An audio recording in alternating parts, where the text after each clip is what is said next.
tardes. Vamos a dar comienzo al segundo módulo del ciclo Pensamiento Político Argentino, que en convenio con la Universidad Austral llevamos adelante aquí en el Senado. Agradecerles. Hoy estamos un poco diezmada la presencia, pero bueno, seguramente para retomar el ritmo del segundo módulo, bueno, queremos darle continuidad. Ha sido un ciclo muy exitoso. En esta ocasión, bueno, tenemos al doctor Privitelo, que ahora lo van a presentar. Un gusto que estés acá, muy amable y muy bienvenido. Lo vamos a escuchar con mucha atención en una etapa de la historia del pensamiento político argentino tan interesante como es el pensamiento de los radicales que llegan al poder y esa revolución que se da con el voto popular, etc. Así que me parece que un motivo de renovado entusiasmo para los que seguimos con atención esto y que lo que brinda el Senado. Gracias por venir, y ahora el director de programas de capacitación, Fernando Roca, va a presentar al expositor del día de hoy. Muchas gracias. Buenas tardes, bienvenido doctor, gracias por su presencia.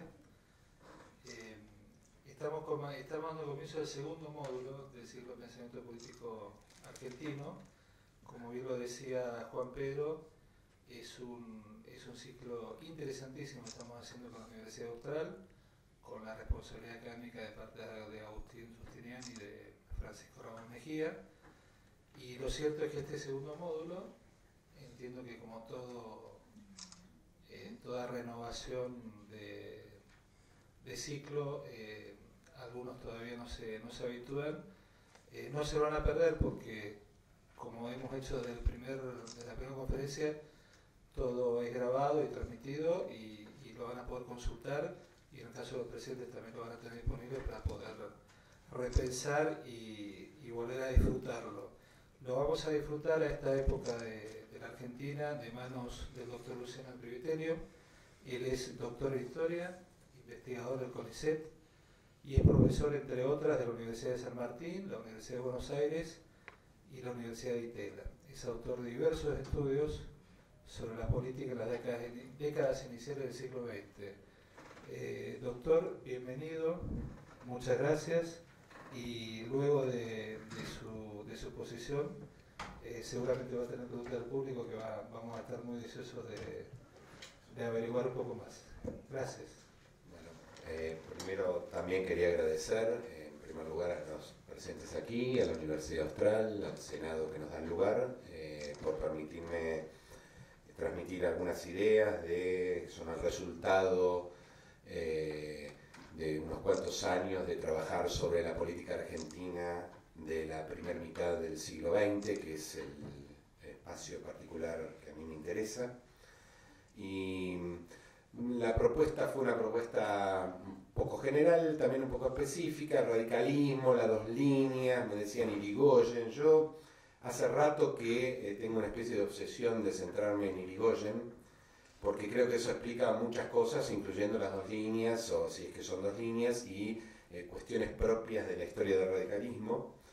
En parte por eso y en parte por otra razón, que un poco es el eje de lo que yo voy a tratar de decir hoy, que es ¿quién es Irigoyen?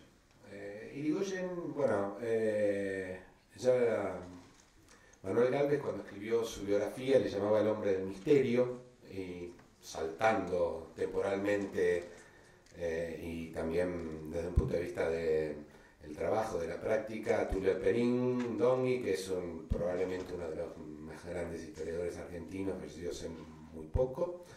Cuando tenía que hablar de Irigoyen, hablaba del enigma Irigoyen. Es decir, Irigoyen parece ser un personaje difícil de capturar. ¿Y por qué es un personaje difícil de capturar? Bueno, de hecho, los historiadores no se atreven, los historiadores profesionales, ¿no? Yo cuando hablo de los historiadores limito el mundo no a todo aquel que escribe sobre el pasado, con toda la legitimidad del mundo, por cierto, ¿no? Todos tenemos derecho a escribir de lo que se nos ocurre. Me refiero más bien a los profesionales, a los que nos formamos en la universidad, hacemos el camino de CONICET, las jornadas, los concursos docentes y demás. no nos hemos atrevido a escribir una biografía de Irigoyen. No hay, han salido al menos 2 o 3 grandes colecciones de biografías. De hecho, el Marcelo T. de Alvear es un biografiado eterno, ¿no? En ambas está, y acaba de salir una de Leandro Rosada sobre Marcelo T. de Alvear muy recomendable. Y sin embargo, nadie se anima con Irigoyen. Las razones que suelen dar los historiadores profesionales, como digo yo, es una excusa de comodidad, que consiste en decir, Irigoyen no tenía archivo, entonces no escribamos sobre él. El problema es que escribe sobre otros que tampoco tienen un gran archivo. Mi impresión es que Irigoyen es todavía más complejo que eso, es decir, no es simplemente la ausencia de un archivo lo que explica el temor, al menos de los historiadores profesionales, para que las plumas se escriban sobre él, sino la propia figura. Es decir, yo creo que una parte de la explicación de lo que pasa con él es también el eje de lo que yo voy a tratar de decir. No es que me esté proponiendo yo, de hecho a mí me ofrecieron escribir sobre Irigoyen y yo también dije que no. Yo dije en 30 años tal vez me anime, no estoy muy seguro. Pero bueno, voy a intentar con lo que yo voy a decir tratar de explicar esto. ¿Y por qué? Porque Irigoyen, bueno, esto ya lo decía Borges en los años 20, ¿no? Es el único argentino beneficiado con la gracia del mito de Irigoyen. Ya en los años 20, bueno, ya en los años 20, su figura parecía funcionar en un registro, en un nivel diferente al de todos los demás seres humanos, ¿no? Y eso le permite a un escritor vanguardista como Borges fascinarse con él. Yo estoy convencido que la fascinación de Borges, no sé si saben, en el 28 él apoya la candidatura de Irigoyen, como una parte del grupo Martín Fierro. Yo estoy convencido que eso era menos política que vanguardia, ¿no? Él estaba azorado con la figura, ¿no? Y efectivamente era una figura muy seductora la de Irigoyen, y más para estos jóvenes vanguardistas fascinados con los mitos y todo este tipo de las epopeyas y todo este tipo de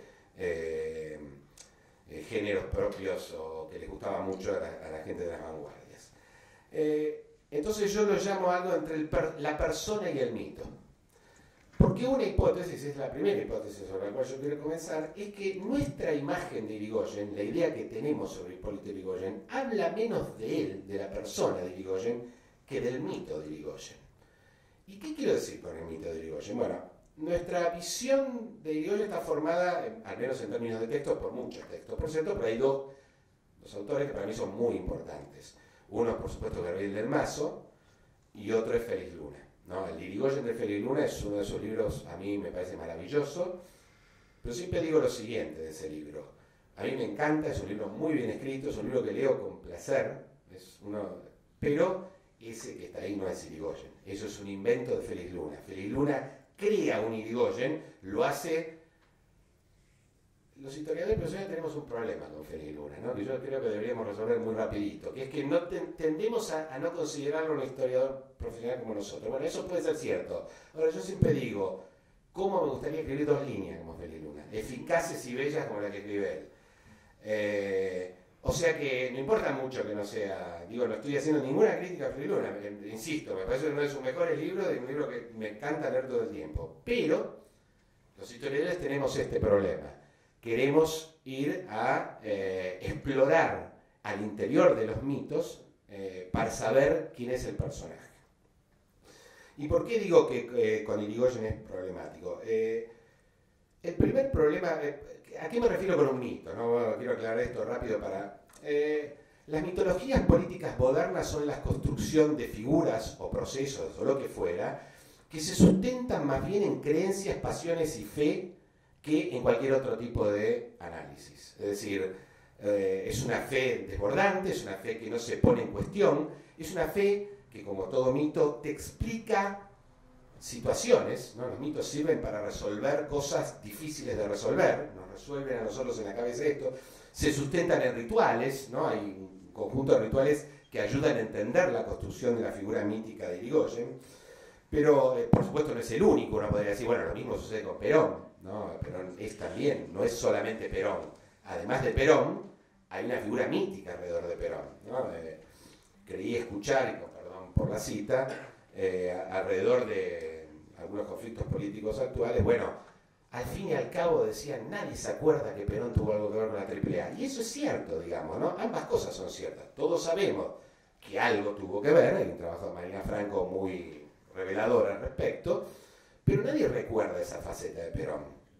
¿Y por qué? Y porque la potencia del mito es más sólida que el análisis concreto, específico y detallado de una vida. Y eso está bien, porque finalmente esta segunda forma de acercarnos a las cosas es más una obsesión de los historiadores que un imperativo para los ciudadanos, que finalmente lo sustentamos en mitos. Yo también, quiero decir, no estoy exento de esto. Es decir, a eso me refiero. No le doy una entidad demasiado profunda, ni es una categoría analítica demasiado sesuda. Es simplemente esto, ¿no? Marcar esa idea que los ciudadanos se forman de ciertos líderes que no siempre responden a lo que son, sino a otros elementos. Y yo quiero hablar un poco de esos elementos, del porqué de ese mito. El mito de Irigoyen tiene una particularidad, y es que se construyó mientras él estaba vivo, probablemente entre comienzos del siglo XX y su muerte, siendo los años 1916 a 1930 probablemente el principal momento de esa construcción. Y lo que es también curioso es que él aporta mucho a esa construcción, no porque lo haga a propósito, no es un marketinero que está pensando todo el tiempo cómo hace para comunicar algo, eso no es Irigoyen. Irigoyen está convencido de la figura de él mismo, de la que yo voy a hablar, de quién es él, de su propia definición de él mismo, digamos, pero lo cierto es que se construye ya durante su propia vida. Y esto explica a Borges, pero no solo a Borges, digamos, ¿no? Y aquí doy una primer pista sobre el problema de las líneas en el radicalismo. Si uno lee las cartas que se cruzan Alvear e Irigoyen en el año 19, cuando se está discutiendo en París la paz de Versalles, la forma en que Alvear se dirige a Irigoyen es prácticamente la de un discípulo a un maestro de entidad religiosa. El supuesto líder del ala, Alvear, ¿no? Del ala copetuda o galerita, lo que fuera, en el año 19 sigue viendo a Irigoyen, como cualquier irigoyenista, como una figura que está un poco distante del resto de los mortales, ¿no? Entonces es maestro, claramente tienen dos posturas distintas, ¿no? La de Irigoyen, el conflicto que se daba ahí tenía que ver con las condiciones que Francia quería imponerle a los alemanes. Más bien Irigoyen creía que tenían que ser moderadas esas condiciones y Alvear creía que no. Alvear era un francófilo empedernido, digamos, de hecho estaba en Francia cuando fue nombrado presidente,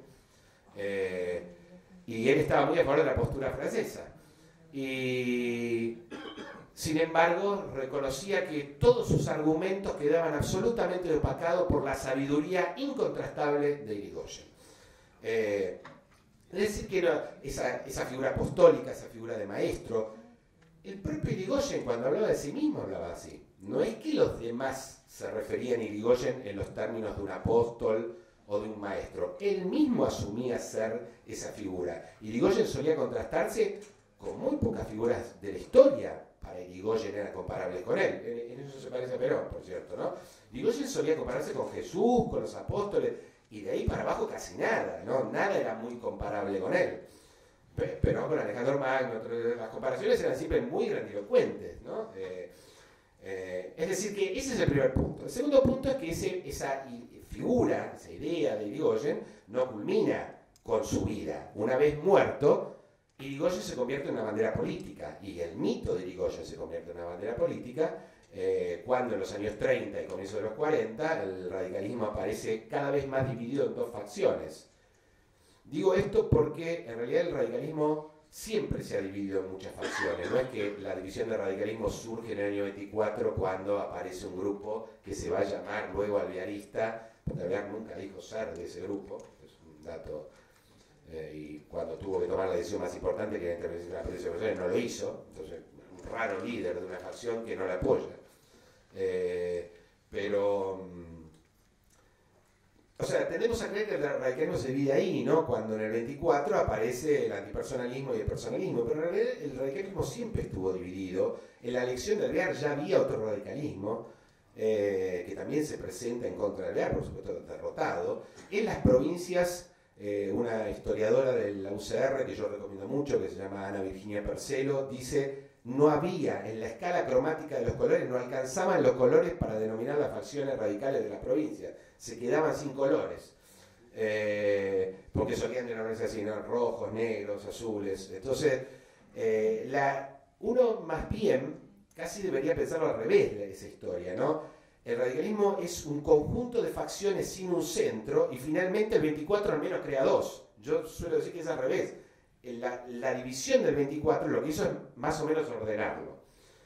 Pero por supuesto que esa división no es que siga, las idas y vueltas son constantes, incluso yo dudo que exista algo que se pueda llamar radicalismo antipersonalista, porque la gente va y viene con mucha fluidez, por cierto, después del golpe de 30 más aún, los pases son de todo tipo, sobre todo porque Irigoyen finalmente termina coronando de nuevo Alvear, ¿no? Él dice que rodea a don Marcelo, es decir, a pesar de todo lo que se suponía que era una línea, Irigoyen sale a decir: el líder ahora que yo estoy preso es Alvear. Entonces es muy difícil pensarlo así. Uno tendría que pensar el radicalismo de esa época para entender el contexto, más bien como son hoy las divisiones en algunos partidos argentinos, como el radicalismo del peronismo. Si uno entiende cómo funciona la política ahora, le va a resultar más simple entender que en esa época también funcionaba así, y que los idas, vueltas, los préstamos y lo demás eran bastante habituales. La contrapartida de la fabricación de esa visión mitológica de Irigoyen es que esa figura no solo es criticada por la oposición, en eso se parece a Perón, está claro que la oposición al peronismo nunca aceptó la visión edulcorada de Perón y de Evita, ¿no? Está claro que los opositores al radicalismo jamás aceptaron la visión edulcorada de Irigoyen, pero lo curioso es que también implicó un conflicto al interior del Partido Radical, es decir, estar o no estar con Irigoyen se convirtió en la manera de identificarse, y por eso digo que finalmente los ordenó, ¿no? Porque un montón de facciones de la provincia que no tenían demasiado en común, salvo que no querían Irigoyen, se pueden medianamente unificar bajo esa idea. Es decir, es un mito que lo que estoy tratando de mostrar es que es un mito que opera en la política. Es decir, yo mi idea no es venir a decir Irigoyen no es como dice Félix Luna, porque en el fondo eso es una tontería. Y además me queda por explicar que Félix Luna y un montón de radicales, desde el gobierno de Irigoyen hasta hoy, por cierto, igualmente creen que Irigoyen era de Félix Luna. Y como digo yo, los historiadores no nos tenemos que pelear con eso. Los historiadores no tenemos que salir a refutar leyendas, como diría Dolina. Lo que tenemos que hacer nosotros es explicar cómo funcionan estas ideas, estas visiones, en el seno de un escenario político o de un partido político. O ambas cosas a la vez. ¿Quién es Irigoyen? Bueno, Irigoyen nace en el 52 y muere en el 33. Es una figura contemporánea de uno de los procesos de cambio más relevantes de la historia, al menos moderna. Yo no digo que la historia no cambie siempre, porque los historiadores somos muy insistentes con esto que la historia cambia siempre, pero una persona que nacía a comienzos del siglo XVIII en Francia y moría a fines del siglo XVIII en Francia, ¿qué iba a tener? Una monarquía, un rey, más o menos lo mismo. Irigoyen nace en un mundo europeo lleno de monarquías, reyes, Bismarck, no había Alemania, no había Italia, y muere un poco después de la asunción de Hitler al poder. Es decir, Irigoyen es contemporáneo de uno de los cambios más brutales en el cual un mundo antiguo régimen, podríamos llamarlo en disolución, se convierte en el mundo moderno que vivimos nosotros. Y eso lo hace un personaje difícil, porque en el fondo Irigoyen es un hombre del siglo XIX, su cabeza está formada en el siglo XIX, su cabeza está formada en la política típica del siglo XIX, de lo que él luego va a llamar el régimen. Pero claro, le toca gobernar en un mundo en que todo eso se ha ido al demonio. La Primera Guerra Mundial es un momento de un clivaje brutal en la historia mundial, ¿no? Hay una civilización que cae y hay otra nueva que amanece.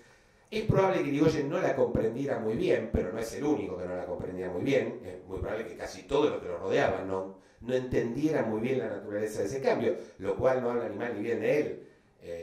Nosotros sabemos la magnitud de ese cambio porque lo vemos de lejos, ¿no? Vivirlo es otra cosa, es bastante más complicado. Pero sí nos ayuda a entender la cabeza. Ahora, yo suelo sostener que por una especie de enorme casualidad de la historia, sin entender muy bien el mundo este que estaba viviendo Irigoyen, sin embargo se adapta a él de una manera maravillosa. No estoy muy seguro que sea el resultado de un cálculo. Me parece que él se formó de una manera, y esa manera en la que se formó no pegaba en un determinado momento y finalmente termina siendo absolutamente funcional al momento que vive. Es decir, Quito es, sin duda, Irigoyen es un hombre exitoso, sobre todo en la política, más que nada en su madurez. Yo creo que ese éxito es parte, por supuesto, de su inteligencia, que había algunas cosas que entendía bastante bien, pero también parte de una especie de gran casualidad. Y esa gran casualidad voy a intentar explicar también un poquito de eso. Ahora, si bien es cierto que Irigoyen nace allí y muy temprano hace política, también es cierto que su papel preponderante en la política aparece recién a comienzos del siglo XX, luego de la muerte de Alem, cuando él literalmente construye un nuevo partido. Yo sé que a la Unión Cívica Radical,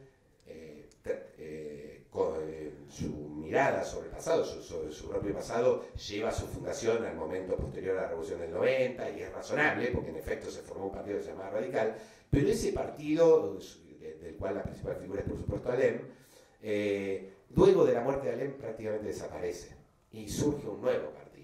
Ese nuevo partido que armó Irigoyen es un partido distinto al de Alem, es un partido preparado para armar revoluciones, pero que muy rápido Irigoyen, luego de la Revolución del 5, va a descubrir que eso que él preparó para armar revoluciones también sirve para ganar elecciones. Se va a dar cuenta con mucha rapidez de eso. Un poco por propia inteligencia y otro poco llevado por las circunstancias, ¿no? No solamente por su astucia, ya que, esto como dato, Irigoyen, luego de la reforma del 12, cuando una parte importante del radicalismo presionaba para que la Unión Cívica Radical participe de las elecciones, Irigoyen estaba absolutamente en contra. Irigoyen entendía, ¿no? En algún momento alguien me dijo, la reforma del 12 debería llamarse reforma Irigoyen.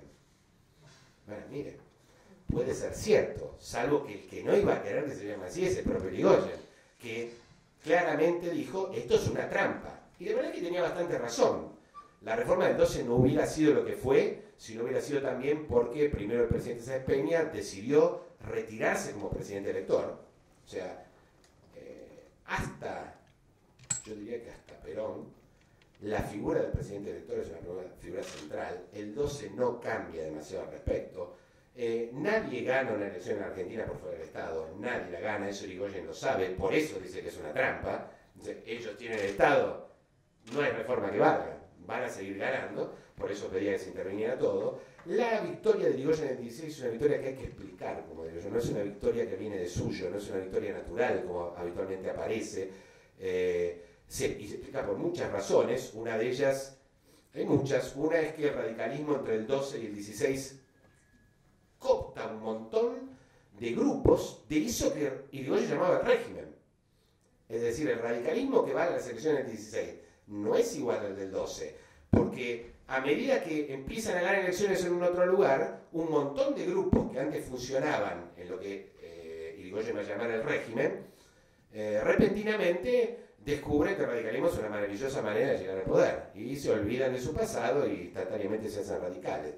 De hecho, esto le sirve a Luna para una hipótesis que es tan bella como falsa. La idea de Luna era que los antipersonalistas, es decir, los radicales que él no quiere, los que no están con Irigoyen, son el resultado de los radicales de la mesa servida, como decía él, ¿no? Los radicales de la lucha son los que vienen del 90 hasta el 12, y los de la mesa servida son los que se acercan una vez que ven que se puede ganar. Yo no tengo duda de que hay muchos radicales de la mesa servida, pero la hipótesis de Luna falla en un punto. Casi todos los opositores de la Unión Cívica Radical antipersonalista son radicales viejos. ¿Y por qué son radicales viejos? Y ahí opera el mito de nuevo. Son ese tipo de radical, como Molina, como eventualmente será Lear, Gallo y compañía, que no hay modo que crean la figura de un Irigoyen apostólico y maestro de nadie. ¿Se entiende? Eran gente que lo conocían de chico, que lo conocían, que hablaban con él, y que de repente le venían a decir que era una especie de Dios encarnado en la tierra. Dice, nada, es Hipólito, es el de siempre. Es mi amigo, con el que tomamos vino, con el que hacemos esto, con el que hacemos lo otro. En cambio, para aquellos que se incorporan al partido, aceptar la idea mítica de un Irigoyen apostólico, infalible, no es un gran problema. Es un problema de identidad política nada más. No tienen que definir un pasado concreto común. Entonces, ya sabemos, el propio Félix Luna lo sabe, que hay una diferencia muy grande entre el Partido Radical del 12 y del 16. Lo que no funciona muy bien es su hipótesis de que son los nuevos los que finalmente van a ir al antipersonalismo, porque eso no es históricamente cierto, sencillamente no es así como funciona. Esa es una razón, el radicalismo no es el mismo en el 12 y el 16. Pero el otro, y que a mí me parece sustancial, es que hasta el día de hoy repetimos que en el 16 el radicalismo le gana a algo que sería un partido conservador o los conservadores algo así. Y eso no existe. No hay un partido conservador. Intentaron hacer un partido conservador, se llamaba Partido Demócrata Progresista, fue un intento que desde el año 14 de hacer un partido moderno de los grupos que apoyaban la línea de la reforma Sáenz-Peña. Pero claro, ese partido tuvo un tremendo problema, dos tremendos problemas, diría uno. El primero es la costumbre muy propia de la política de esa época, según la cual la política la ordena el presidente para constituir una política nacional, pero en realidad la política se hace de las provincias a la nación. Es decir, la clave es controlar territorios. Piensen que este es un mundo sin WhatsApp, sin todas estas cosas, sin tele, sin radio, sin nada de eso. La política es cara a cara, es esencialmente cara a cara. Por eso los caudillos se metían en la casa de la gente, porque no podían meterse en los WhatsApp de la gente. Por tanto, el tener un grupo de personas, uno ser jefe de un grupo de personas, ya te da un cierto poder. Y está claro que el mecanismo político funciona de esta manera, funciona desde las provincias. Y además recuerden que al presidente no se lo elige por sufragio directo, que uno elige electores. Y vamos, ellos apostaban, ¿qué hicieron los conservadores? No constituyeron ningún partido, porque todo esto es Ugarte, por ejemplo, la provincia de Buenos Aires decían, no, yo no me voy a un partido, yo primero gano las elecciones en la provincia. Y tengo todos los, bueno, en ese momento ya era sistema de mayoría y minoría, ¿no? Pero me quedo con la mayoría de los electores del presidente de la provincia de Buenos Aires. Y después voy y negocio. La gente en esa época votaba sin saber a quién votaba. De hecho, todos los números que ustedes vean, salvo uno, que creo que lo hicimos bien, no estoy seguro, por ahí también me tengo que incluir en esto, están mal de los resultados electorales del 16, porque la gente no votaba a Irigoyen. La mayoría de la provincia de Santa Fe, que es de una decisión del Partido Radical, que había dicho que no iban a votar a Irigoyen, y finalmente Irigoyen es presidente porque ellos lo votan. ¿A quién votó esa gente? ¿Ustedes dónde lo pondrían esa persona? La persona que votó a un grupo de radicales que dice que cualquier cosa menos Irigoyen, y después terminan votar a Irigoyen. ¿Dónde van? ¿Se entiende? Los números de electores primarios, ¿dónde lo ponemos? Uno lo que tiene que entender es el sistema. Y Ugarte, el presidente gobernador de la provincia de Buenos Aires, conservador, lo entendía muy bien. Decía, no vale la pena. Vayamos a la elección, juntemos los electores y después negociamos. Ese es el primer gran problema que tuvo el Partido Demócrata Progresista, ¿no? El segundo, junto con Ugarte, Victorino de la Plaza, que es el presidente que reemplaza a Sáenz-Peña cuando Sáenz-Peña muere en el 14, quería digitar la sucesión como cualquier presidente. Roque Sáenz-Peña es rarísimo, es uno de los pocos presidentes de la historia argentina que decidió que él no tenía nada que ver con la sucesión. De hecho, le mandaban cartas diciéndole, por favor, haga algo, muévase, junte. Y Sáenz-Peña le respondía, armen el partido orgánico y nos va a ir bien.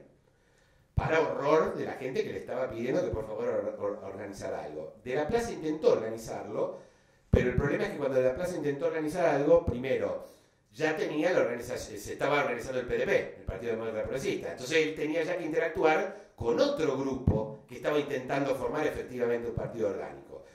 Y Victorino de la Plaza fue un gran boicoteador del Partido Demócrata Progresista. Ahora, yo siempre suelo decir que no hacía falta, que Lisandro de la Torre se encargaba solito de destruir al PDP, que no necesita que lo ayude nadie. Lisandro de la Torre es uno de esos personajes raros de la historia argentina, muy sobrevalorado por algunas denuncias o lo que fuera, pero un destructor de cualquier cosa que se formara, pero destructor total, es decir, no había agrupación política o lo que fuera que si él estaba, permaneciera. Yo sé que están encontrando una comparación con la ahora, a mí me sale todo el tiempo esa comparación, ¿sí? Es igual, exactamente igual.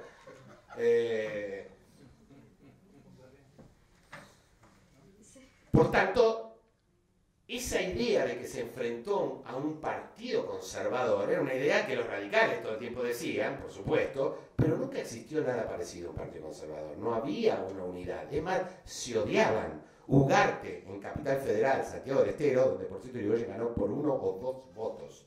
1 o 2, no me acuerdo, pero digo, esa es la diferencia de votos y se llevó a los electores, la mayoría.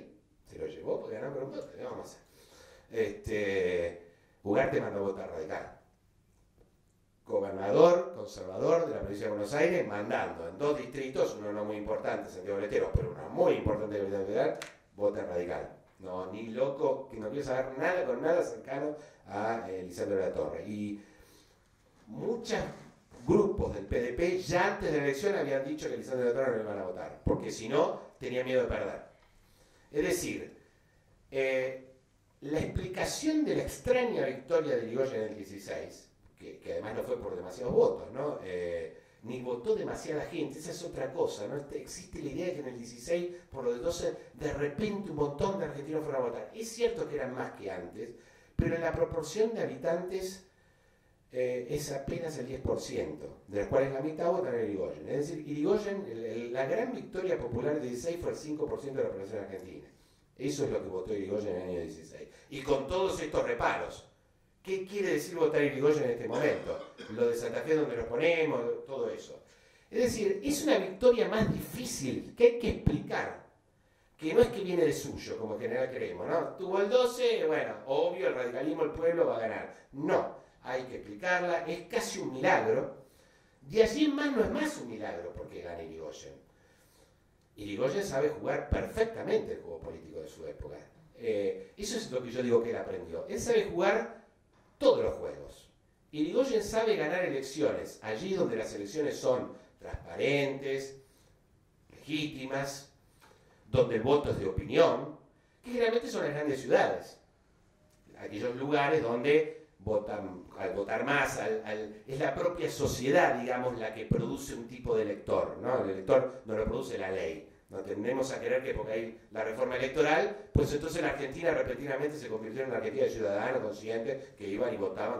No, digo, vivimos en Argentina, sabemos el lugar de las leyes en Argentina. Yo estudio particularmente la reforma, entonces siempre a mí me produce un gran asombro que la reforma del 12 hasta divida cursos de historia argentina en las universidades. Van hasta el 12 y del 12 ya es la Argentina contemporánea. Una ley. No es el mejor lugar para decir esto, ¿no? Claramente. Debería dar otra imagen de las leyes, pero sabemos la relación que los argentinos tenemos con las leyes. Entonces, darle tanta importancia. Lo cierto es que los mecanismos del voto en algunos lugares cambiaron y en otros no tanto. Irigoyen lo sabía muy bien eso. No por nada Irigoyen en su primer gobierno envía 18 intervenciones federales cuando las provincias son 14. O sea, manda más intervenciones que provincias existentes. ¿Y por qué? Porque Irigoyen tiene clarísimo que las elecciones se ganan con el gobierno.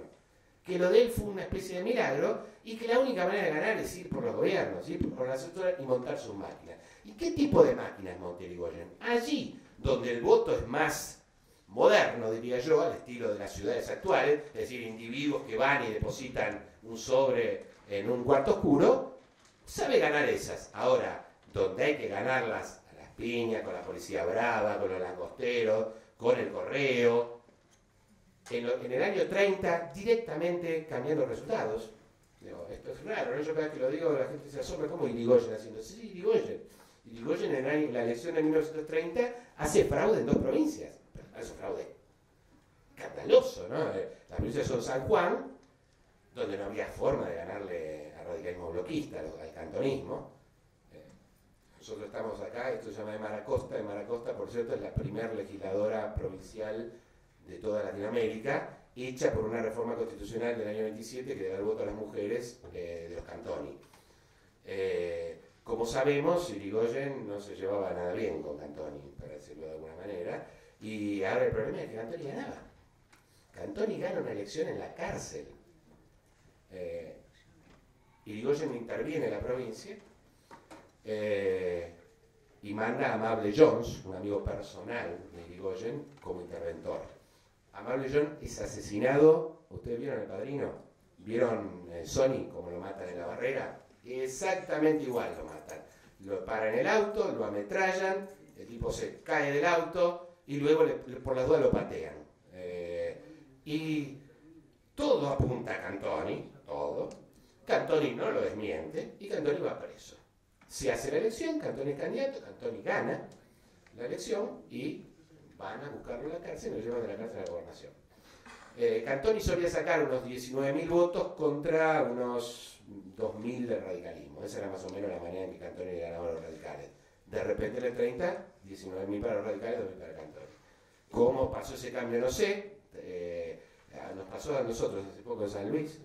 Tal vez ahí hay alguna respuesta a eso, pero dudo que ese haya sido el mecanismo, ¿no? Claramente el cantonismo a la mitad de la elección se fue, dijo, acá nos están robando todo, se retiraron.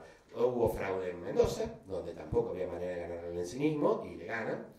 Y en Córdoba aparecieron unas cuantas urnas llenas de votos radicales que repentinamente lograron que un diputado apareciera como mayoría en Córdoba, por lo cual se suele decir que en Córdoba en 1930 Irigoyen gana, lo cual no es del todo, el radicalismo gana, pero no es del todo cierto. ¿Qué quiero decir con esto? Hay miles de anécdotas así, miles. Digo esto porque siempre me pasa que luego se dice, bueno, pero eso son picardías. No, todo el tiempo pasaba esto, el uso de la policía, el famoso padrón de la provincia de Buenos Aires, que uno puede decir, bueno, lo que se están quejando son los conservadores, algunos de ellos ex-sugartistas, que hacían exactamente lo mismo. Perfecto, suscribo, es cierto, hacían lo mismo. Ahora, los radicales que vinieron también lo hicieron. De hecho, los conservadores se abstuvieron casi toda la década del 20 de participar en elecciones de la provincia de Buenos Aires, pues se las robaban.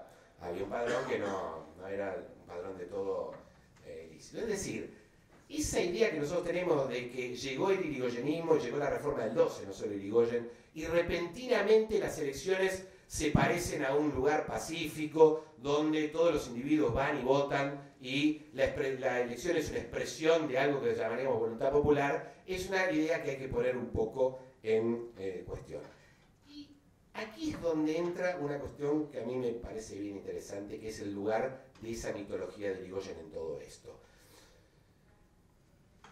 Irigoyen no necesita de la nueva política, de la política donde participa la gente, a veces se llama de masa, para mí es una exageración la palabra, pero pongamos así, para la construcción de una figura del mismo muy sobrevalorada. Yo dije, llegó a comparar con Jesús. Esto no es que empieza cuando él hace política, esto tiene que ver con una forma en que se educó y se formó la cabeza de Irigoyen, ¿no? Alrededor de algo que nunca entendimos muy bien hacia cuál es el impacto de esto en su figura, que es eso que se llama el krausismo. Irigoyen, todos los radicales, y en general quienes conocen, ¿saben? Tiene algo que ver con el krausismo. ¿Qué es el krausismo? No voy a explicar mucho qué es eso. Es una filosofía idealista, espiritualista, que nace en la primera mitad del siglo XIX en Alemania, muy vinculada a la creencia luterana. Luego pasa a Bélgica y España, y muy probablemente Irigoyen leyera a los belgas y a los españoles, más que a Krauss mismo, pero como sea, le impacta muy fuertemente. ¿Qué tipo de filosofía es? O por lo menos, ¿cómo se manifiesta en Irigoyen esa filosofía?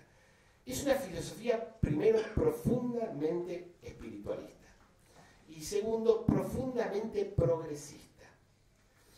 El hecho de ser una filosofía progresista, la idea de que hay una... ¿Qué quiero decir con progresista? La idea de que la historia puede ser explicada alrededor de una evolución, no diría, bueno, eso va de suyo, la historia es una evolución, sí, pero que además carga en esa evolución con un mejoramiento valorativo.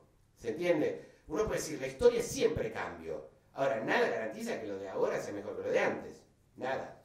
La idea de que lo de ahora es mejor que lo de antes es la famosa idea de progreso. Esa idea típicamente decimonónica del siglo XIX, que es la idea de que la historia no solo es una evolución, sino que además la historia es una evolución para mejor. El ejemplo más obvio, además de decirlo, se llama Carlos Marx, ¿no? Su historia es una historia evolutiva, es más, él dice, están las leyes de historia, y Irigoyen también va a decir que están las leyes, es decir, están las leyes, y lo que viene después es siempre mejor que lo que está antes. El modo de producción esclavista es un poco peor que el feudal es peor que el capitalista es peor que el socialista, que es el fin regenerado de la historia, ¿no? Una vez que los seres humanos nos regeneramos y nos convertimos en seres puros, aparecería eso que se llama socialismo y todos viviríamos sin mezquindades individuales y, todo volcados a la comunidad.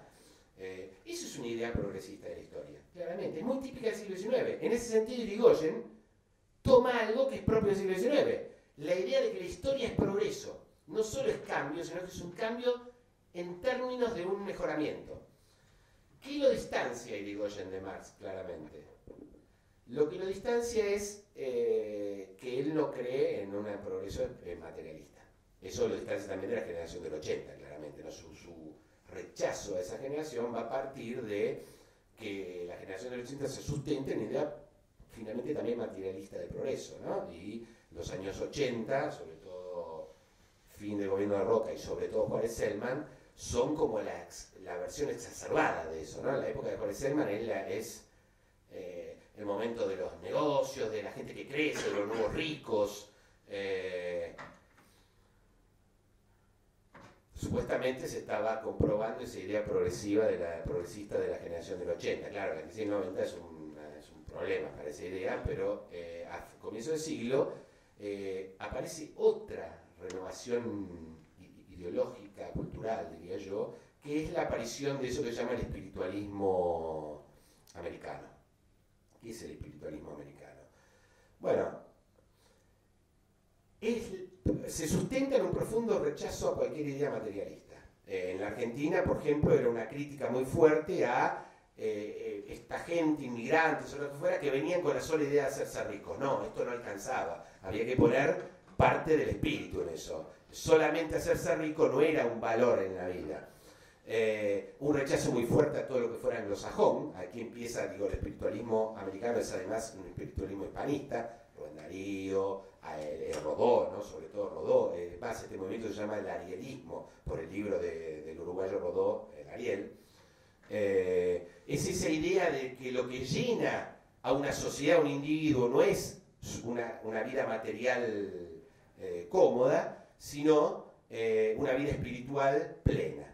¿Qué quiere decir esa vida espiritual? No sé, ahí depende de cada uno. Pero claramente el énfasis está puesto allí. Por eso es tan fuertemente hispanista, porque se asocia el mundo anglosajón con el mundo de la pura materialidad. Y en cambio el mundo hispánico sería el mundo del espíritu y de lo demás. Y recuerden que a comienzo del siglo hay toda una revisión de la relación de los países independizados de la vieja corona española y España. Porque ya no es más el enemigo, ¿no? Entonces, bueno, el famoso hecho del himno aquí, ¿no? De cómo se corta, entre otras cosas, por la única razón, porque hablábamos mal de España. Además duraba 20 minutos, era insoportable, ¿no? Imagínense cantando 20 minutos del himno, no había modo, no empezaban nunca los actos, pero bueno, el espiritualismo es una concepción que se difunde. De hecho, la reforma universitaria, por ejemplo, está profundamente vinculada al espiritualismo. Por eso digo que Irigoyen es el hombre de la época. Irigoyen no descubrió el espiritualismo en el 1900 ni con el Ariel de Rodó. Irigoyen ya venía formada su cabeza así por el mundo del krausismo. Y repentinamente empalma con ese mundo. ¿Se entiende? No es que él se convirtió, él siempre fue de esa manera. No tenía un gran impacto en el 1880, por ejemplo, en 1880 y pico, pero sus ideas van a empalmar muy bien con un mundo intelectual y político propio de comienzo del siglo XX. De alguna manera eso es lo que yo le llamo casualidad. Hay una gran casualidad en eso, ¿no? Irigoyen es el hombre del momento sin él habérselo propuesto. La idea espiritualista de Irigoyen tiene otra dimensión más, que finalmente va a atar todo lo que conté sobre las elecciones, porque me parece que estuviera diciendo dos cosas distintas. Irigoyen no solo cree que ese progreso espiritual es una ley que se va a dar y no hay tutía, es decir, tarde o temprano llega. Es más, él cree que está llegando, no solo cree que llega, sino que él vive el momento que eso está llegando. Por supuesto, para él es una revolución de dimensión mundial, no abarca solo a Argentina, pero él cree que hay sujetos portadores de ese cambio. Eso se parece a la clase obrera de Marx, digamos, ¿no? Marx cree que hay un sujeto portador del futuro, que es la clase obrera, y Irigoyen es un poco más ambiguo acerca de cuál es ese sujeto, pero muy pronto lo va a empezar a identificar. Y es muy obvio que es la Unión Cívica Radical. Es decir, cuando él dice que la Unión Cívica Radical es la nación misma, es porque él pone esa idea en una concepción regeneradora del mundo, de un mundo que va a ser distinto, con hombres y mujeres diferentes, y a la UCR le toca esa misión. Es más, él dice, si alguna vez la UCR renuncia a esta misión, pues más valdrá que la UCR deje de existir, porque no sirve para mucho. De ahí la profunda intransigencia de Irigoyen, ¿no? Esa idea muy sostenida en la idea de intransigencia es porque las visiones regeneradoras del mundo rara vez transigen con nada. ¿Se entiende, no? Si uno, bueno, les pasa a los marxistas, les cuesta dialogar con los demás. ¿Por qué? Porque ellos creen que el mundo va para un lado y están convencidos que hay un único actor. Ese actor es la clase obrera o eventualmente la vanguardia del partido, pero no más que eso. Entonces cualquier transigencia es un problema.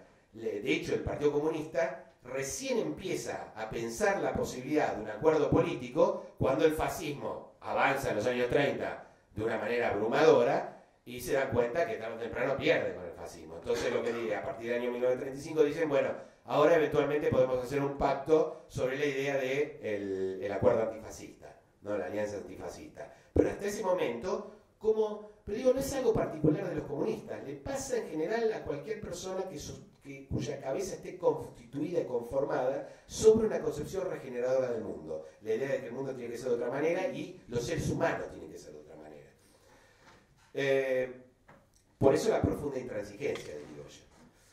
Ahora, si es cierto que la UCR es el actor que tiene que desarrollar esta aventura de regeneración, también es cierto que él, dentro de la UCR, se auto-otorga un rol muy particular. Es el de ser maestro profeta. Él es un apóstol. Él es el que guía a la UCR, que a su vez va a ser el actor que va a construir ese mundo, no solo es Argentina, distinta, sustentada en unos valores espirituales, que es curioso, nunca está muy claro cuáles son. Uno lee todo el tiempo Irigoyen y uno no termina de descubrir cuáles son esos valores. Irigoyen lo da por hecho. Se asocian, por supuesto, a principios religiosos. Él todo el tiempo habla del cristianismo, de Cristo, de Jesús, pero tampoco está muy claro qué quiere decir eso, ¿no? Uno lo sabe por experiencia, uno puede atribuirle a Cristo, a Jesús, a la Iglesia, al cristianismo, un montón de valores. Hay tantos cristianismos como cristianos, suelo decir yo, ¿no? Y le digo lo mismo a los peronistas, hay tantos peronismos como peronistas. Porque efectivamente, y es curioso, ¿no? Que Irigoyen no hable demasiado del contenido sobre él, le parecen tan obvios y evidentes que rara vez los menciona, aunque enfatiza todo el tiempo en su importancia. Entonces, él mismo se da ese rol de figura absolutamente sustancial en este cambio.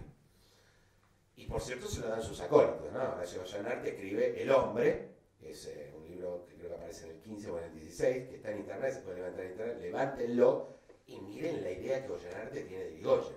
Es una idea increíble, ¿no? Es una idea que nos resultaría chocante a nosotros, si no fuera que es un personaje del pasado, y que entonces, insisto, es una de las mitologías, tanto en el pasado como en el presente, menos discutida la de Irigoyen. A Irigoyen no se le discute mucho, ¿no? Como el peronismo tampoco tiene muchas ganas de discutir la figura de Irigoyen. Irigoyen es un mito inmaculado, diría yo, ¿no? Bueno, eso decía el mismo de él, por cierto. No es solo una invención post. Ahora, ¿por qué esa idea tiene tanta eficacia? Bueno, perdón, antes de decir por qué tiene tanta eficacia, un punto más. Si uno lee Irigoyen y luego lee hay pocas fuentes que sean, bueno, hay pocas no, pero hay unas cuantas fuentes que son muy importantes para entender cómo son los procesos electorales en ese momento. Y cuando hablo de procesos electorales, no hablo simplemente de la descripción de esto que uno puede llamar picardía, forma. Para mí son reglas de juego de la época. En la época es así.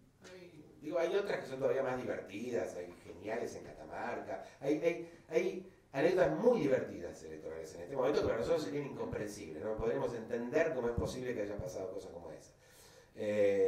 Pero cuando uno quiere entender no solo eso, que es más fácil finalmente de entender, sino entender cómo entendía la sociedad argentina las elecciones, ¿no? Eso es una cosa que a mí me obsesiona, que no es simplemente cómo se vota o cuál es el resultado, sino ¿qué creemos los argentinos que es una elección? ¿Qué lo creemos ahora y qué creemos en 1912 o 1920? ¿Qué creen que es una elección? Y sobre todo, ¿qué es una elección limpia, transparente e inmaculada en los años 20? Ahí hay dos fuentes que para mí son centrales. Una son las propias fuentes creadas directamente por los actores, y aquí una posibilidad es recurrir a los escritos de Irigoyen. La segunda es ver las discusiones de los diplomas en las cámaras, en el Senado y sobre todo en la Cámara de Diputados. Porque en esa época, yo creo que ya no es más así, pero en el proceso de constitución de un diputado, por supuesto hay una elección, se proclama diputado porque ha ganado, ha ocupado un lugar, ya sea en la mayoría o en la minoría, pero luego debe ser aprobado por la Cámara, si no, no entra. Si no hay el paso de la aprobación de la Cámara tiene que aprobar la elección y al electo. Es decir, la Cámara es el último juez de la elección de la propia Cámara, ¿se entiende? El diploma. Pero eso es lo que llaman el diploma, efectivamente. Por eso las discusiones de diplomas son geniales, porque ahí se echan con todo, ¿se entiende? Nadie quiere votarle al otro. Nadie quiere votarle al otro. Siempre el otro hizo fraude, siempre. No es que la idea del fraude desaparece por el 12, por el Irigoyen. Todo el tiempo se están acusando de fraude. Ahora, como no le quieren votar al otro, le empiezan a contar todos los chanchullos que hicieron. ¿Qué idea tienen los radicales de qué cosa es una elección limpia? Es muy claro si uno lee eso. La elección donde ganan ellos. Punto. No discuten métodos. Irigoyen jamás en su vida discutió un método electoral. Jamás. Discutió una ley electoral. Jamás. No hay un escrito de él que lo diga. En cambio, siempre dijo que sus elecciones eran... ¿Y cómo sabe uno que una elección es limpia? Porque ganaron los radicales. Esa es la única prueba de que una elección es limpia. Incluso elecciones donde pasan cosas como estas que cuento, otras que puedo contar si les interesa en otro momento. Es decir, hay una asociación directa entre ganamos nosotros, por tanto, eso es una elección limpia. Y digo, yo todo el tiempo identifica eso.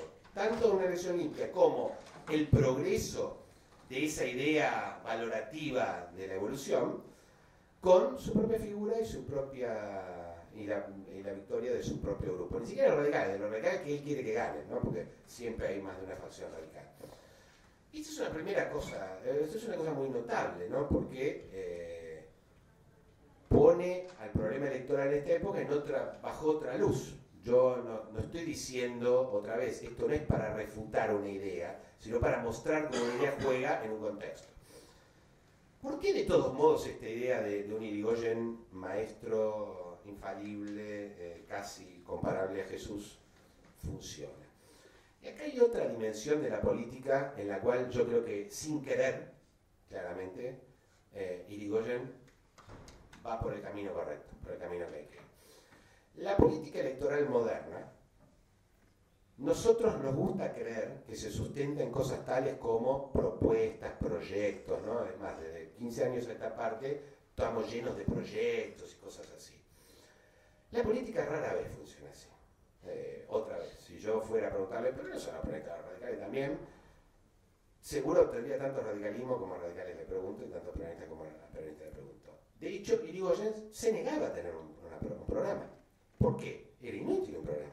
Yo no tengo que explicar lo que voy a hacer. Lo que voy a hacer es regenerar a la Argentina. Él decía, mi programa es la Constitución. Es una manera de no decir nada, digamos, ¿no? La idea de que había que hacer un programa electoral para Irigoyen era incomprensible. No, lo que tenemos que hacer es ganar nosotros, y una vez que ganamos nosotros, regeneramos la Argentina. Y punto, no mucho más que eso. Por eso no hay programas, por eso Irigoyen se resiste, y además lo ve como algo negativo un programa, porque eso es un recorte. Eso recorta una idea, no hay una idea. Los argentinos sabemos a dónde tenemos que ir. Y lo sé yo, vamos hacia ese mundo espiritual. Y esa es la única Argentina posible, no hay otra Argentina posible. Por tanto, la idea de un programa no funciona. Pero en realidad, eso que Irigoyen lo decía por su fanatismo krausista, es, sin querer, creo yo, una clara expresión de cómo funciona la política.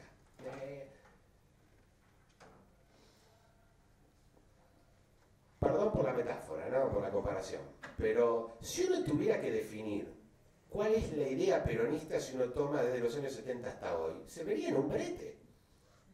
¿Quién es Menem? ¿Es Cristina Kirchner? ¿Es la Cámpora? ¿Es López Herrera? ¿Qué es el peronismo? Es que el peronismo es todo eso. Y probablemente la afinidad a una mitología, la figura de Perón, el canto de la marcha, sea mucho más importante para entender ciertas lealtades peronistas que proyectos, propuestas. Si no, uno no entiende nada, ¿no? Bueno, le pasa a los extranjeros, vienen y nos preguntan, no podemos entender el peronismo. Le digo, ¿usted no puede entender el peronismo? Porque parten de un concepto erróneo, que es creer que los colectivos políticos deben tener proyectos políticos muy estructurados al estilo del PC. El Partido Comunista sí. Eso es un problema del PC. No de la política, y en parte explica por qué le va tan mal al PC siempre, ¿no? Porque no... Efectivamente. En cambio, las mitologías, pero ni siquiera los liderazgos, sino las mitologías de los liderazgos son mucho más importantes. ¿Qué sería más interesante para conseguir votos peronistas? ¿Hablar de Evita o empezar a decir no sé qué cosa? Y sin duda, conviene hablar de Evita, porque además eso tiene una virtud que es muy importante para la política moderna, que es que te permite no hablar de casi nada. Cuando uno busca electorados amplios, los politólogos llaman partidos catch-all, ¿no? Los que buscan todo, pero yo siempre digo, ¿cuál no sería catch-all? ¿Cuál es el partido que no es? Que no, que dice que a este elector no lo quiero, porque es un oligarca, no existe ese partido. Entonces, miren, lo que ustedes creen que es una categoría define la política moderna. La idea es que un partido para ganar tiene que juntar votos. Y para juntar votos, por supuesto que hay mecanismo de hablar en concreto. Un candidato va a una reunión de, qué sé yo, socios de una federación agraria de una provincia, obviamente le va a hablar de ese tema y le va a decir, voy a hacer esto y esto. Pero cuando tiene que hacer un discurso amplio en la Plaza de Mayo para 2 millones de personas, o 1 millón, qué sé yo, como hicieron Alfonsín y Luder cuando cerraron, no se van a poner a hablar de lo que van a hacer con la federación del lugarcito. ¿De qué hablan? De grandes temas, como decía Glaston. Y si mejor que hablamos de historia y de líderes y todo, todavía mejor. Ahí la idea es generar una empatía, generar una idea de comunidad, de grupo común, que tiene que hacer algo común, que es votar. Y para eso los mitos son cruciales, absolutamente cruciales. Y esto, sin querer, es lo que hizo Irigoyen. Es decir, la construcción de una figura mítica alrededor de su idea de liderazgo, sin querer, funcionó como un enorme atractivo electoral.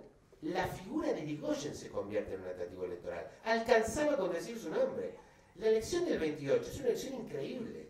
El que la describe mejor como todo, un tipo muy inteligente para ver las cosas, es Roberto Arlt, ¿no? Roberto Arlt es un novelista, un escritor extraño, pero un gran escritor, y que además escribía en el diario El Mundo la Aguafuerte porteña, ¿no? Tuvo varios nombres, ¿no? En algún momento porteña, en otros no, pero bueno, las Aguafuertes. Y él escribe la elección del 28, escribe una que es excelente, se llama Cuando suba Don Hipólito.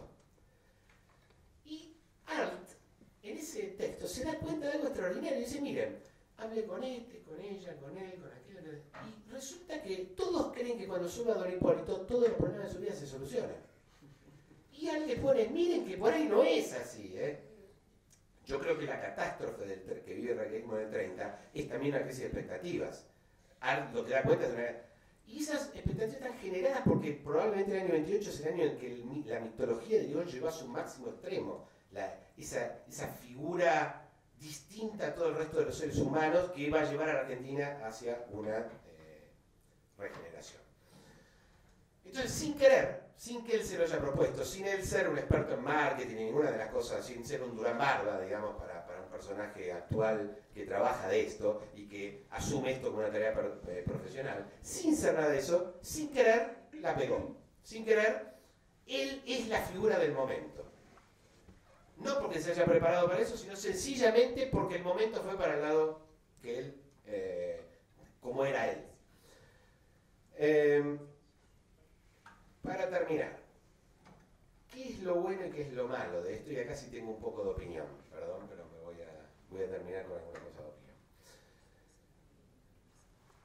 Sin duda el irigoyenismo no solo se sustenta, el radicalismo de las victorias no se sustenta solamente en mitologías. Está claro que vivieron momentos mejores o peores. En general al pobre Irigoyen le tocaron momentos difíciles, ¿no? Irigoyen gobernó durante la Primera Guerra Mundial, no era un momento muy bueno para gobernar.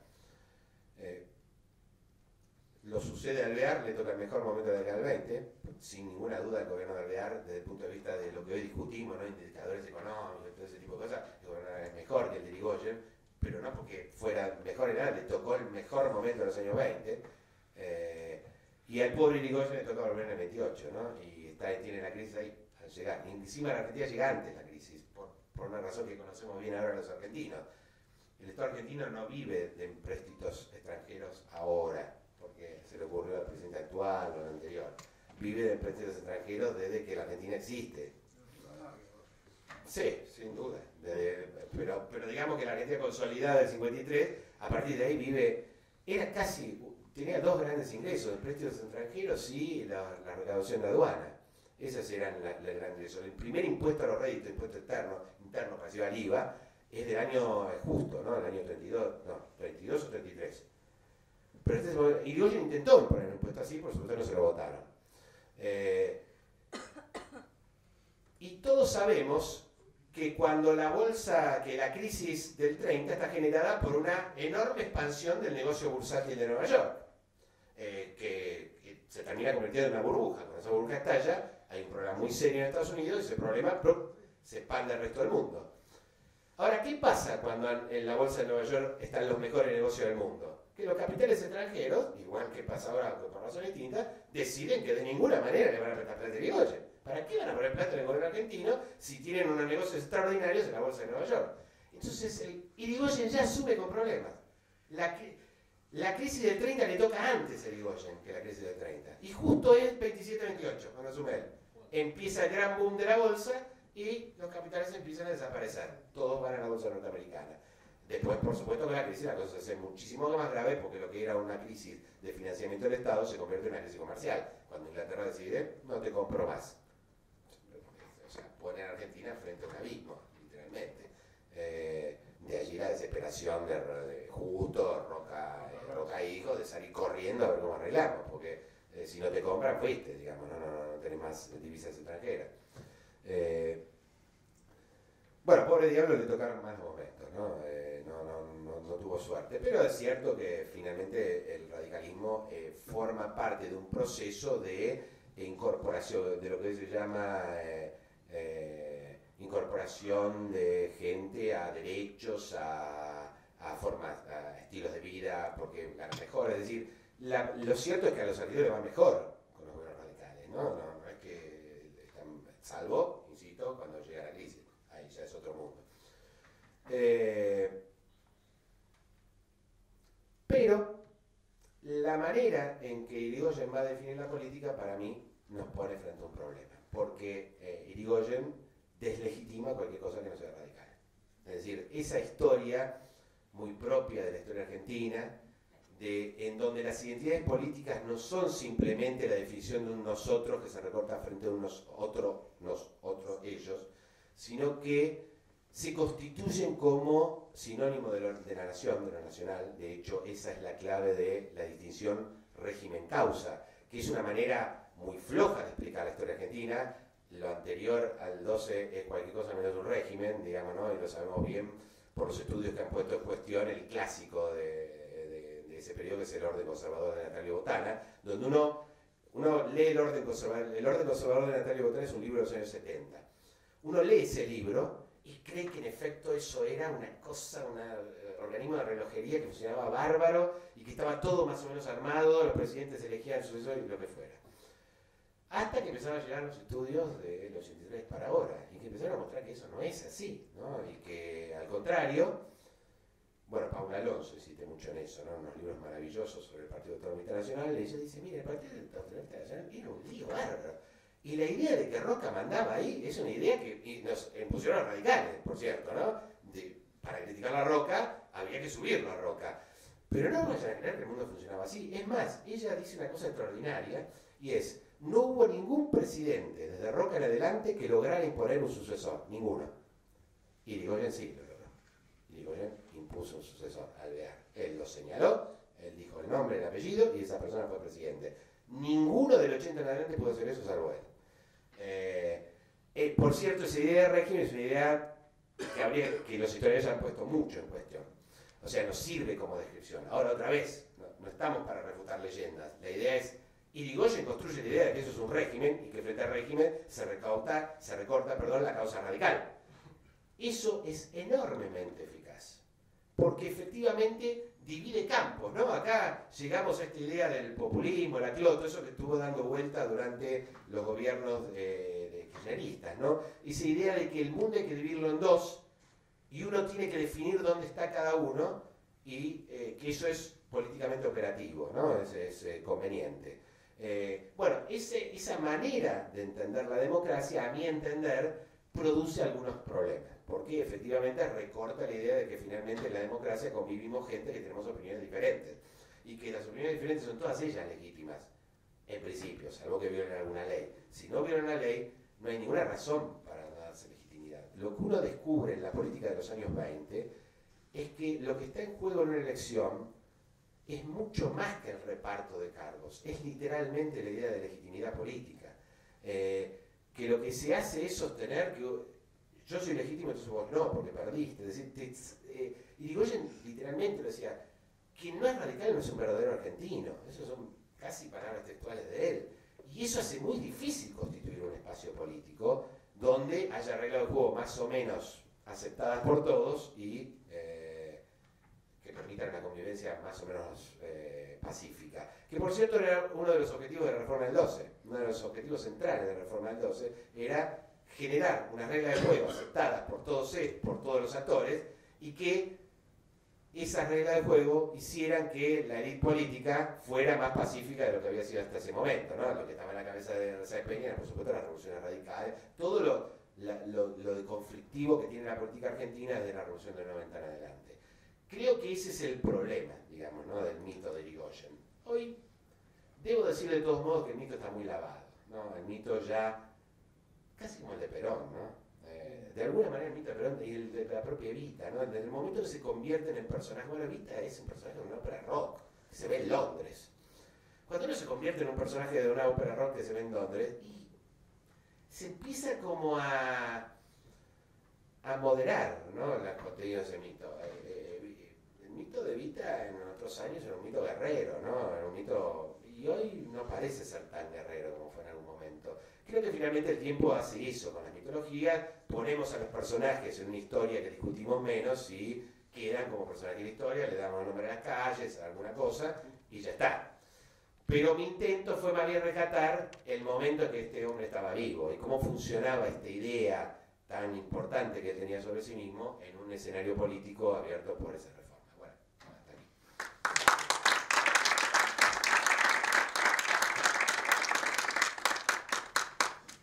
¿Alguna pregunta?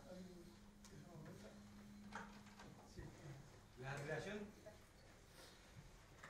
te quería preguntar la relación de Irigoyen con el movimiento obrero y cuánto se avanzó en política laboral después de Semana Trágica, en la represión de la forestal y la Patagonia rebelde. Por supuesto que tiene una muy estrecha relación, ¿no? Los dos gobiernos son distintos, ¿no? En ese sentido. El primer gobierno, Irigoyen traba muy buena relación con los gremios, sobre todo los gremios que en ese momento eran muy importantes, pero ahora también, el de los transportes. Piensen, Argentina Agroexportadora, trenes, la unión ferroviaria es crucial. Él solía tener muy buena relación y de hecho había agrupaciones sindicales pro Irigoyen presidente, ¿no? Él tenía solemos decir que eran socialistas, no sé dónde sale, la mayor parte de los trabajadores eran conservadores o radicales, no socialistas. El voto socialista era un voto, por cierto había gremios socialistas, no estoy diciendo que no los hubiera, por supuesto que había, pero quiero decir, si uno toma numéricamente, mayoritariamente eran radicales o conservadores, ¿no? Todos los trabajadores de la zona más moderna de la Argentina, que es la zona de Avellaneda, Barracas del Sur, como se llamaban en ese momento, eran más bien conservadores. Estaban con Barcelona, ¿no? Y eso, claro, explique eso a un historiador socialista que cree que los obreros tienen que ser siempre comunistas. Bueno, olvídate, no solo votaban al más conservador de todos. Entonces, en esa primer presidencia él tiene una buena relación con esos gremios, que está sostenida en el hecho de que Irigoyen cree que, bueno, en la forma en que Irigoyen resuelve algunos de sus conflictos, ¿no? Primero que el Estado tiene que arbitrar, y además el Estado a veces arbitra en su favor, claramente. Ahora, también le tocó una época difícil, ¿no? Lo que Hernán Camarero llama los años rojos. Porque vos hablaste de la Semana Trágica, que, por cierto, en la opinión pública, no digo su importancia, ni la Patagonia ni la Forestal ocuparon el lugar de la Semana Trágica en la opinión pública. La razón es media obvia. Es cruel, pero es obvia. Una pasa lejos en la Patagonia, la otra pasa lejos en el norte. La Semana Trágica le tomaron la capital federal por una semana. Porque no sé si saben exactamente cómo se dio. Con Piquete tomaron la capital. Y Irigoyen se ve obligado tarde o temprano a llamar al ejército, no le queda otra. Digamos, no puede recuperar con la policía el control de la ciudad. Ahí hay un problema, digamos, ¿no? Que hace que en las historias posteriores Irigoyen aparezca como un represor. Porque también le pasa lo de la Patagonia y bueno, aparece también así. Pero lo cierto es que no tenía mala relación con el movimiento obrero. Le pasó eso. Ahora, eso le pasa cuando acá están llegando las noticias del bienio rojo alemán, del italiano, de la revolución soviética. Hay que entender el contexto en el que pasa lo que pasa. Y en ese contexto te toman la capital. Por eso fue tan cruel, y por eso llamó al ejército, ¿no? Ahí al mando de Lepiane, y por cierto, dato de color, Perón era uno de los que estaba, entre los que reprimía en la Semana Trágica. Y tal vez dicen debe alguna vida de esa represión. ¿En la Forestal? No sé, en la Forestal también. No, acá en la Semana Trágica. La Forestal no lo sé, pero en la Semana Trágica estaba con Lepiane, en la tropa. Por cierto, era un joven, no puede asociar. Es lo mismo que asociar el Irigoyen de su presidencia con el que tiraba piedras en Valvanera para ganar una elección en los años 60-70, no está bien, digamos, ¿no? Pero bueno, dato de color. También se lleva bastante bien alvear con los gremios. Y las razones son obvias, le va bien. Como le va bien, no se lleva mal alvear con los gremios. Y en el último gobierno hay algunos problemas mayores, pero digo, es muy difícil dilucidar el último gobierno de Irigoyen, pero no tiene tiempo de hacer mucho, ¿no? El escenario político es demasiado conflictivo, y la posibilidad de maniobra de Irigoyen es muy escasa. Por otra parte, Irigoyen no sé si siempre entendía bien la naturaleza del escenario, no por problemas como digo, esto yo lo aplico mucho al golpe del 30, que para mí es un golpe incomprensible, lo paraban con los Boy Scouts. Ponían 5 Boy Scouts delante de la Casa Rosada y lo paraban. ¿Cómo hubo un golpe? ¿Cómo Uriburu tomó la Casa Rosada? Es incomprensible cómo pasó lo que pasó. Y yo creo que tiene que ver con los conflictos, esto sin quitarle responsabilidades a los que hicieron el golpe, ¿no? Pero digo, dentro del Partido Radical había muchas posturas muy diversas alrededor de esto y a Irigoyen le decían cosas distintas, ¿no? Irigoyen obliga a renunciar a Lepiane, que por cierto sabía todo, Lepiane sabía todo, ¿no? Se reunían, todo, qué día, quiénes eran, nombre y apellido, y se lo puso así, ahí en la calle Brasil, le dijo, estos son, ¿qué hago? Los pone preso incluso. Por consejo de su vicepresidente, de Ollanate, de compañía, no, la cosa no está tan grave, no te preocupes, el día 4, a 2 días del golpe, los libera. Alguien le está pasando información, pescado podrido, como se dice, y en algunos casos, yo tengo casi seguro el porqué, en el caso del vicepresidente Martínez lo tengo clarísimo, él le prometieron la presidencia, claramente, y después no, cuando la no se la dieron. Entonces es muy difícil dilucidar el final. Ahora, ojo con los obreros sindicalizados. Porque los obreros sindicalizados tendrían a hablar con todo. Viene el golpe de Uriburu, hablan con Uriburu. Y es más, les va bastante bien, por cierto. Tiene un secretario de trabajo, creo que era en esa época, no había ministerio ni nada, que muchos lo comparan con Perón, ¿no? Porque el tipo empieza a hablar, no, con esta idea muy propia de la idea, digo, hay 2 o 3 grandes líneas en el movimiento obrero, siendo a ojo, no, a vuelo de pájaro, ¿no? Uno son los socialistas, esos siguen la línea del partido, claramente. Hay muy poquitos comunistas todavía, el comunismo es un fenómeno de los años 30, y hay muchos de eso que se llama el sindicalismo revolucionario. El sindicalismo revolucionario es una ideología muy de la revolución, pero al mismo tiempo muy apolítica, en el sentido de que no hay que comprar ningún partido. Entonces, los tipos podrían apoyar a Irigoyen sin decir que necesariamente que lo era, o después irse con Uriburu sin el menor problema. En realidad se convierte en una ideología de haber sido profundamente revolucionaria a comienzo del siglo, se convierte en una ideología totalmente acomodaticia, ¿no? No importa qué gobierno, nosotros hablamos. Pero lo cierto es que Irigoyen hizo cosas, claro que sí. Les dio caja de jubilación a un montón, eso entre Alvear y Irigoyen, a un montón de gremios, y bueno, él tenía una idea, de hecho en el 28 es un leitmotiv de campaña, lo que le dimos a los obreros. El tema de los trabajadores está como leitmotiv de campaña, está en YouTube, lo pueden mirar, yo no me acuerdo ahora cómo se llamaba, La obra del gobierno radical o algo así, es una película que se pasaba en la campaña del 28, es muy interesante porque tiene todo un apartado específicamente al tema obrero, incluso algunos dicen que se estaba volviendo más obrerista, cosa que no podemos saber. No hay modo de que lo podamos responder, pero tenía una relación en general bastante mejor que esos 3 acontecimientos que vos planteás. Se llevaba bien con los gremios, tenía sus problemas, por supuesto, ¿no? Pero te quería hacer una pregunta, muy interesante. Si uno tiene la idea de que lo que más me cuesta coincidir con vos, por mi formación, por mi historia, es en el punto de esa lucha por esa intransigencia y ese abstencionismo revolucionario que llamamos los radicales, que decir que generar, es cierto, el sistema de votación no era un sistema perfecto, no eran las masividades, no votaban las mujeres, no había...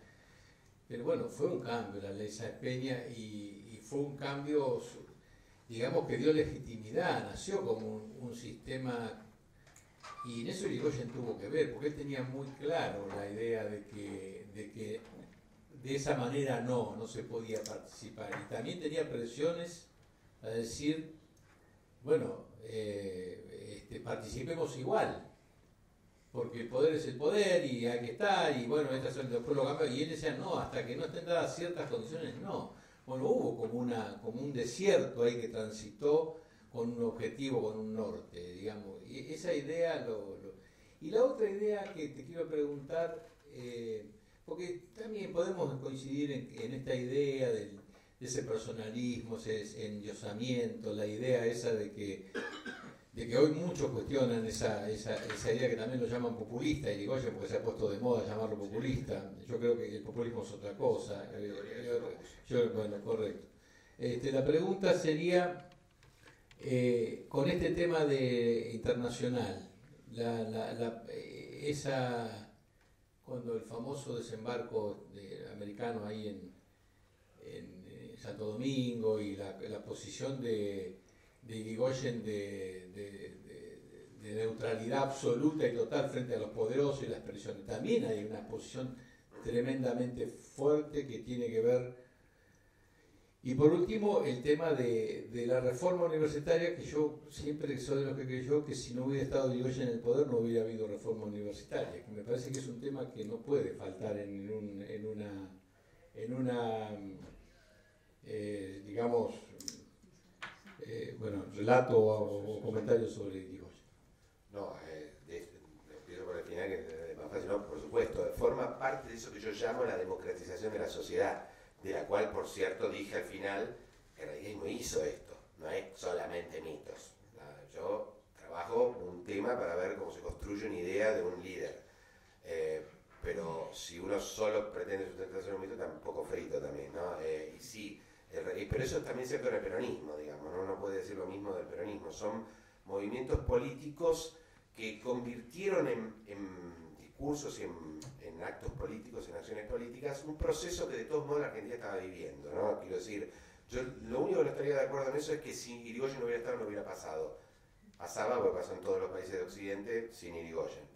Intervino No, activamente, ¿no? Por supuesto. Mandó una interventora que En la Argentina se dio así. En la Argentina Irigoyen fue crucial. Yo de eso no tengo ninguna diferencia, no tengo ninguna duda. Por supuesto, él apoyó, de entrada apoyó, y su apoyo fue fundamental. Lo que quiero decir es que ese proceso de democratización de ciertos espacios, un proceso propio del mundo occidental, y que en medio se daba en todos lados. Acá se dio así, y yo no tengo duda de que Irigoyen, y bueno, a su manera Perón también, yo tengo muchos problemas con la forma en que el peronismo entiende la política, como ciudadano, ¿no? Como historiador tengo problemas, pero al mismo tiempo no le puedo negar su rol democratizador en el sentido más amplio de la palabra democratizador, no de un sistema político, de votar, no, sino de más gente ocupando lugares, integrada a algo. El peronismo también tuvo ese rol. Ahora uno lo mira en el largo plazo a la Argentina y ahí es donde aparece el problema. Con Roca también pasaba eso, con Juárez Herman también pasaba eso. Es decir, forma parte de un modo en que funciona la sociedad argentina, sobre todo en esos periodos. Es una sociedad con un Estado muy potente, como dice Luis Alberto Romero, le sacó esa idea, ¿no? Un Estado muy potente que era pro incorporación. No sé si tenían el discurso que tenemos ahora, que hay que incorporar todo, ¿no? Ahora hablamos mucho de eso, porque tenemos 33 o 30% de pobres, firme, inamovible. Y sin embargo, en esa sociedad la gente se incorporaba sin tanto discurso, sin tanta cosa, la gente hacía que sus hijos fueran a la universidad, que fueran doctores. Es decir, yo no estoy diciendo que el mito del ascenso social valía para todos, porque eso tampoco en ninguna sociedad es así, pero era lo suficientemente sólido como para que fuera un mito que se creyera y que funcionara. El radicalismo se hizo cargo de ese mito del mismo modo que el peronismo. Yo en ese sentido no creo que hayan inventado nada. El peronismo cree que inventa casi todo. No inventó nada. Lo que hace es poner en palabras políticas un modo de ser de la Argentina y inmediatamente dar una idea de lo que era el pasado. Porque el peronismo también construye una idea del pasado. Todo lo anterior a la llegada del Perón es pobres obreros que los maltratan. No es ese el mundo en que vivíamos los argentinos antes de la llegada de Perón, como tampoco el mundo que vivían los argentinos antes de Irigoyen era un mundo donde nadie podía hacer nada, donde no se participaba de política, que es esa idea fuerte que Irigoyen impone. Entonces, yo por supuesto que estoy de acuerdo con ese punto, no hay nada mejor duda, y yo creo que en ese sentido el irigoyenismo va en la dirección que es propia de esa Argentina, y lo convierte además en un discurso político, con mucha eficacia y además actúa en función de eso. Quiero decir, no es solo discurso, actúa. En la reforma universitaria actúa. De eso no hay ninguna duda. Lo que trato es explicar el lugar, es solo eso. Voy de atrás para adelante. La cuestión internacional, claro, Irigoyen es un americanista nato, porque eso viene de su espiritualismo. Él no tolera a Estados Unidos, primero porque es anglosajón, después veremos cualquier otra cosa de Estados Unidos. Pero tiene ese problema, es el mundo anglosajón, es el mundo que no le gusta. En cambio, es una especie de hispanista convencido, ¿no? Y por supuesto ahí la idea, la figura que aparece, una figura que tiene mucho éxito hasta el día de hoy, es esa figura de Latinoamérica, ¿no? Que es muy interesante rastrearla. ¿Dónde se origina la idea de que existe algo que es Latinoamérica y que esa Latinoamérica constituye una unidad de sentido? Porque, digo, cuando nosotros hablamos de América Latina en términos políticos, creemos que tiene una unidad de sentido. Es muy difícil si uno se pone a estudiar, bueno, lo mismo que hice con Irigoyen, ¿no? Si uno se pone a estudiar las naciones en América Latina, descubre que esa idea de que es una unidad de sentido no funciona. Y esto según un historiador, no lo voy a nombrar porque no resulta de un trabajo que haya publicado, entonces no voy a decir su nombre, pero este tipo me dice, mira, Latinoamérica es un invento de las universidades norteamericanas. Ahí se inventó la idea Latinoamérica. Es todo lo que es América que no somos nosotros. Y nosotros lo tomamos como, le dimos vuelta y lo convertimos en algo valorado. Y este es el momento. Es el momento del americanismo arielista. en donde cualquier cosa que suene anglosajón es materialista y mala. Entonces, claro que Irigoyen se comporta así. Más difícil es entender su rol en la Primera Guerra, porque allí sí era complejo, ¿no? No le fue tan simple mantener la neutralidad, tuvo presiones muy grandes. Ahora eran convencidos de que la guerra, y ahí es donde yo digo que las ideas sí tienen importancia, ¿no? Más allá de todas las conveniencias que tal vez, ¿no? Para Argentina hubiera reportado entrar en esa guerra en apoyo claramente no de las potencias centrales, sino de los aliados de esa época, probablemente le hubiera reportado un beneficio. Pero Irigoyen se sustentaba mucho en esa idea en la que creía. La guerra es algo que no entra en su esquema del mundo, ¿no? De esa progresión espiritual y lo que fuera. Por eso cree que Argentina va a ser una vanguardia de eso. Idea que no es un invento de él. Quiero decir, la idea de una Argentina vanguardia mundial ya está en el 900, con Drago y compañía, y llega hasta Perón. Bueno, hay un libro extraordinario de Loris Sanata que se llama La Internacional Justicialista, que muestra las ideas iniciales del peronismo, donde el peronismo se veía como el líder de una civilización latina en contra de las civilizaciones anglosajonas y eslavas. Sí, Perón entendía el mundo, ¿no? Entendía que había 3 civilizaciones y que, dado que la guerra había producido una decadencia de la civilización latina europea, era Argentina la que iba a tomar la vanguardia de esto. Y toda su política con los granos, la venta de granos, hasta el año 49, solo se explica así.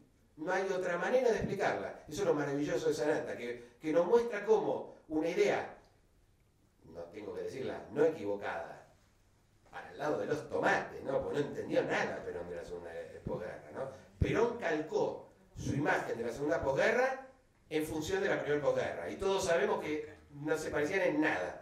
Ahora, Perón estaba convencido que iba a ser así. O sea, entonces pifió para todos lados. Y eso terminó, bueno, comienzo el grano solito, digamos, ¿no? Finalmente, en cuanto a Estados Unidos reconstruyó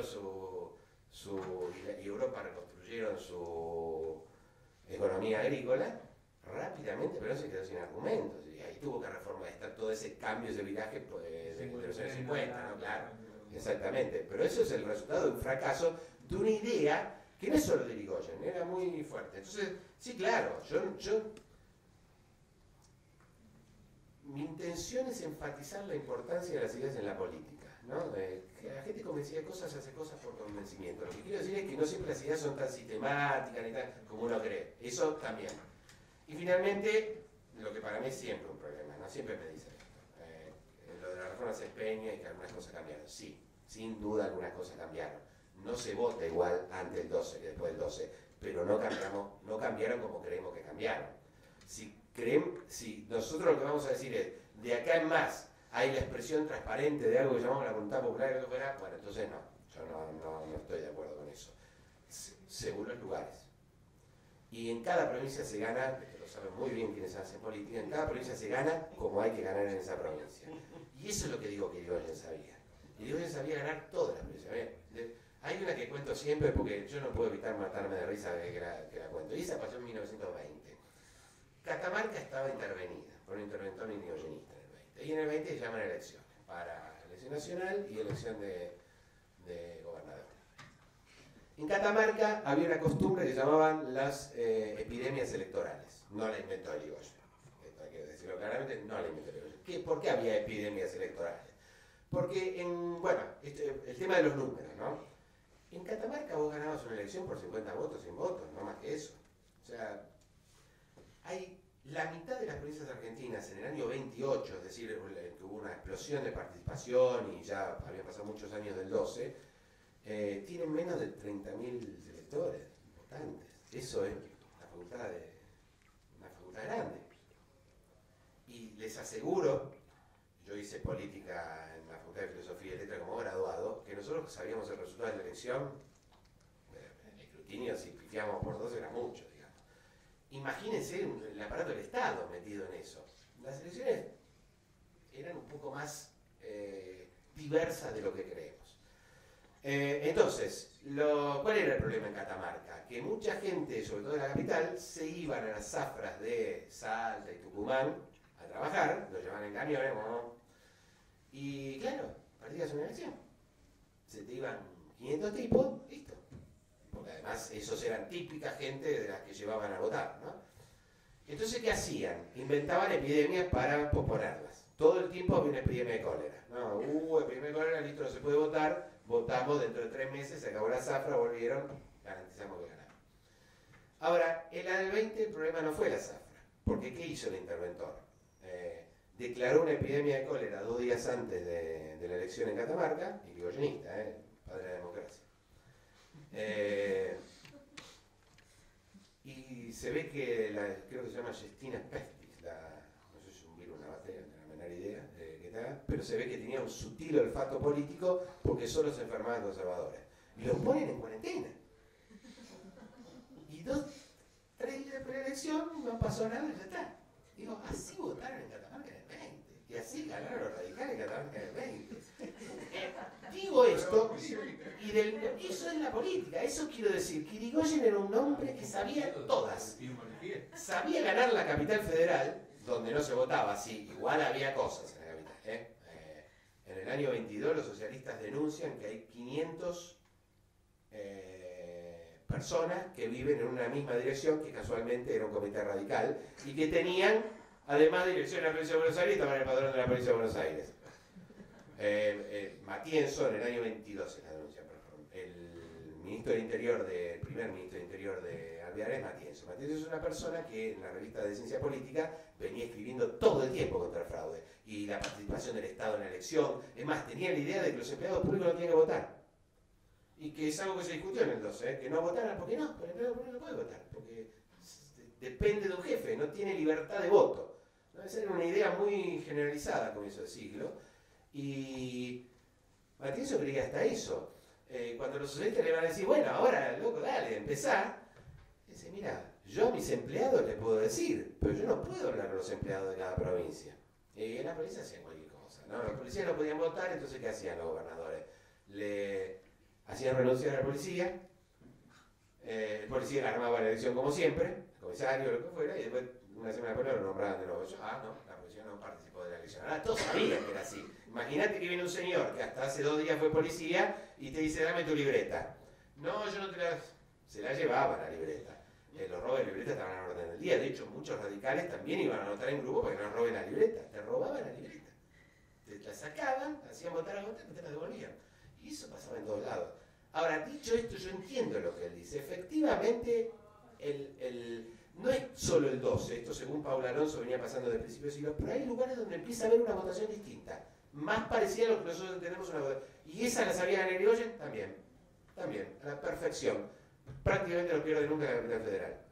Solo pierde la elección cuando se dividen, pero bueno, se dividieron, después volvió a ganar. Y después pierden el 30, pero ya ahí el mundo se le está cayendo de los dedos, el Irigoyen, y ahí casi pierde la provincia de Buenos Aires. Todos recordamos que perdió la ciudad, estuvo ahí de perder la provincia de Buenos Aires, que es su provincia. Pero bueno, la crisis estaba pegando fuerte y bueno, la crisis expectativa era muy grande. Pero sí. Muchas gracias.